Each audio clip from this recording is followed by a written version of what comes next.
Hi, I'm Lady, and I'd like to briefly introduce my team's video. Carlos, Andres, and I are part of the first generation of the UHAT's Masters in English Language Teaching, and this video is the assignment of the second module where we are to analyze grammar in oral discourse. We selected a fragment from the famous sitcom called Friends, which has made a major impact not only in the American culture in the way they speak, but in many more during its runs, and it continues doing so with its reruns.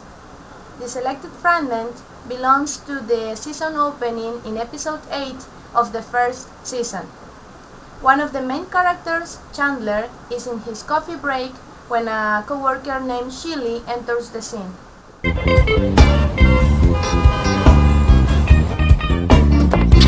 Hey, gorgeous, how's it going? Dehydrated Japanese noodles under fluorescent lights. Does it get better than this? Question. You're not dating anybody, are you? Because I met somebody who would be perfect for you. Focus. Announcing that a question is to be asked using a simple sentence. What prescriptive rules say about this feature? February 1997 states that a simple sentence is the one that contains only one clause. The 5 traditional types of sentence elements are subject, verb, object, complement, and adverbial. So, when announcing that a question is to be asked, you need to use any of the 2 types of simple sentences.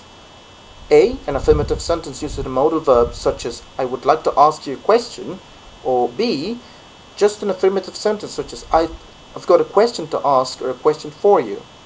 However, in the case of the single word question, which is not a complete sentence, Carter and McCarthy 1995 claim that since spoken language is more likely to be immediately context-bound than written language, we find separate set of concerns which can emerge from the way speakers encode contextual features. Situational ellipsis is a good example of the typical spoken language context-driven feature. Where entities can be retrieved from the immediate situation, normally expected items of structure may be omitted. In the script we selected, one single word, question, is fulfilling the function of a full sentence. As can be seen, this is a real example of a situational ellipsis. There are 2 possibilities in which we can complete the sentence that was ellipsed. In both possibilities, the subjects and main verbs were left out. Finally, ellipsis takes place at the beginning of sentences. Needless to say that our example clearly meets this condition. On the other hand, this grammar feature is useful to make the difference between prescriptive and descriptive grammar.